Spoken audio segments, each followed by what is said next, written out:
E a temida hora de declarar o imposto de renda chegou. Não sei se algum de vocês já entregou o imposto ou se tá todo mundo deixando para o último dia, que será dia 31 de maio. Como sempre, quem declarar antes receberá antes eventuais restituições, caso, obviamente, tenha direito. Só que para esse ano teremos algumas novidades, especialmente para quem investe em ações.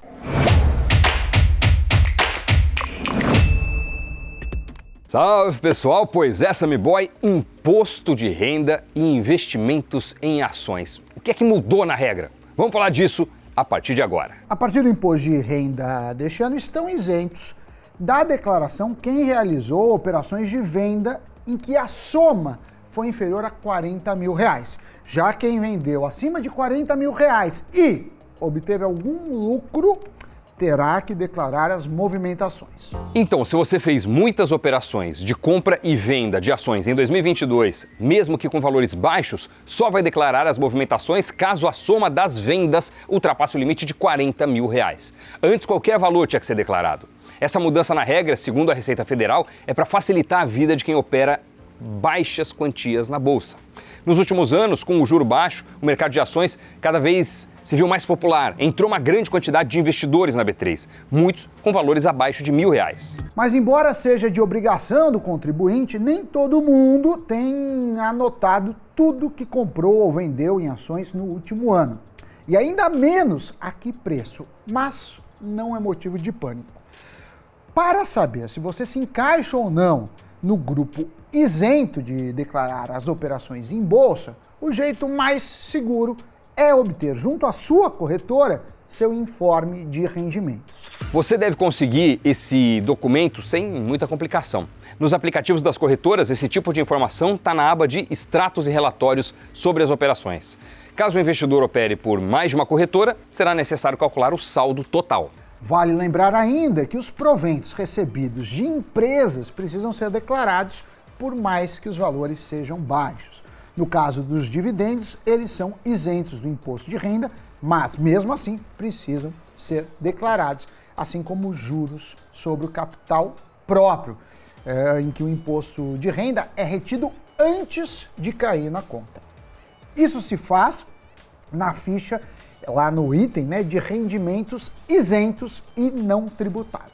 Agora, se você tiver investimentos diretos em ações no exterior, o processo é um pouquinho mais complicado, tanto para declarar os ganhos com proventos, como em caso de ganho de capital lá fora em operações. O início do processo, assim como para os investimentos no Brasil, envolve pedir o informe de rendimentos para a corretora. Daí, duas ferramentas podem ser necessárias, a depender da situação: o Carnê-Leão e o GCAP. O programa Carnê-Leão serve para que os investidores declarem mensalmente rendimentos no exterior, como dividendos e aluguéis. É através dele que o investidor pode indicar se teve imposto retido no exterior, que deve ser compensado no Brasil. Nestes casos, o próprio Carnê-Leão calcula eventuais saldos devidos pelo contribuinte. Já que recebeu juros por aplicações ou realizou vendas com lucro no exterior, precisa prestar contas através do GCAP até o último dia do mês seguinte ao da venda com lucro. Esse é um programa da Receita Federal que facilita a exportação desses dados para o próprio site da Receita. Mas isso não exclui ter que gerar DARF para pagar os possíveis impostos. Aliás, ela é emitida pelo próprio GCAP. Os ganhos são tributados de acordo com a tabela progressiva, que começa em 15% para lucros até R$5 milhões e chega até 22,5% para aqueles maiores do que R$30 milhões. Para investimentos feitos aqui mesmo no Brasil, a DARF precisa ser gerada quando o somatório de venda de ações em um mês for igual ou acima de R$40 mil, desde que haja lucro. Se tiver, é preciso calcular o imposto sobre o ganho desse capital. Esse documento deve ser pago até o último dia útil do mês seguinte da operação. Então, em março, serão pagos os DARFs gerados pelas negociações de fevereiro.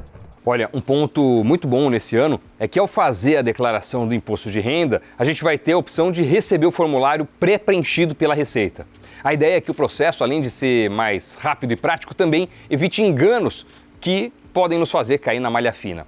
E quem optar pelo formulário pré-preenchido terá preferência na ordem de restituição. Alguns contribuintes já têm naturalmente a preferência, entre eles os com idade superior a 60 anos.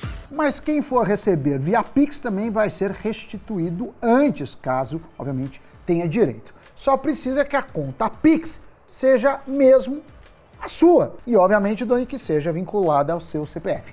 As restituições começam no dia 31 de maio, quando será liberado o primeiro lote. E a partir daí serão liberados mais 4 lotes até setembro, sempre no último dia do mês. Caso algum de vocês que esteja nos assistindo agora seja novo nesse universo de declarar o imposto, olha só, o IR precisa ser declarado anualmente no ano subsequente ao da operação. No caso de 2023, serão declaradas as negociações realizadas em 2022. É importante lembrar que todos os ativos na Bolsa devem ser declarados. Ações, opções, BDRs, ETFs, FIIs, outros fundos como FIAGRO e FIPS, enfim, tem que declarar tudo. E alguns de vocês podem também perguntar se existe diferença no momento de declarar o imposto de renda de uma pessoa com investimentos em comparação com uma pessoa sem. A resposta é sim, tem diferença. E a principal está no fato de que, na maior parte da declaração, os dados já vêm pronto da fonte, né? Seja do banco, da corretora ou do empregador. Porém, quando se trata de investimentos em renda variável, é o próprio contribuinte que precisa calcular se teve lucro a ser tributado, aplicar a alíquota correta e verificar se teve, obviamente, prejuízos para serem compensados, além de certificar se a operação é de fato isenta, caso, né, ele fale que não deve impostos. E quando o investidor paga imposto? Quando realizar alienações ou vendas e o resultado das operações for positivo, ou seja, se ele obteve lucro. Agora, é isento quem realizar a venda em ações na modalidade de swing trade e o valor das alienações for inferior a R$20 mil dentro do mês. Mas aqui vale ressaltar que a tributação dos ativos não é igual. Ações, BDRs e ETFs têm alíquota de 15% sobre o lucro de operações comuns e 20% em day trade quando a compra e a venda ocorrer no mesmo dia, day trade, né? Já FIIs incorrem em tributo de 20% em qualquer tipo de operação com as suas cotas. É importante lembrar dos detalhes da tributação de dividendos das BDRs, ao contrário das ações e FIIs, que têm dividendos isentos. No caso dos BDRs, o imposto é progressivo no Brasil e vai de 7,5% até 27,5%. Se você teve prejuízo nas operações, dá para compensar esse prejuízo, mas apenas entre atividades da mesma classe. Por exemplo, day trade com day trade, swing trade com swing trade, FII com FII. Assim, os investidores que tiveram prejuízo mensal na bolsa podem compensar lucros gerados no próprio mês ou nos meses subsequentes. Mas é importante que seja feito o cálculo mensal para evitar que se pague mais do que se deve. Segundo a equipe do Grana Capital, um aplicativo que automatiza a gestão da declaração do IR não tem um prazo que expire a compensação de prejuízos. Mas, se ele não for compensado dentro de um ano, deve ser informado na declaração dos anos seguintes que existe esse saldo, né, a ser compensado.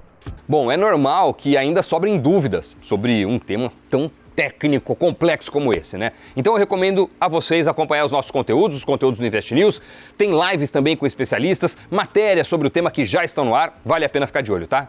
Desde já, muito obrigado pelo like, muito obrigado pela inscrição no nosso canal Invest News e vamos para o Giro de Notícias.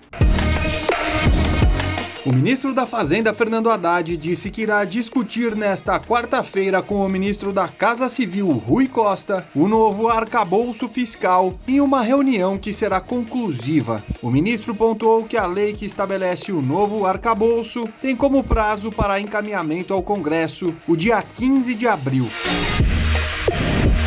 O Grupo Petrópolis entrou com pedido de recuperação judicial na Justiça do Rio de Janeiro. As dívidas da companhia, dona das marcas Itaipava, Cristal e Petra, entre outras, somam 4,2 bilhões de reais. O grupo enfrenta uma crise de liquidez há 18 meses decorrentes da redução de receita.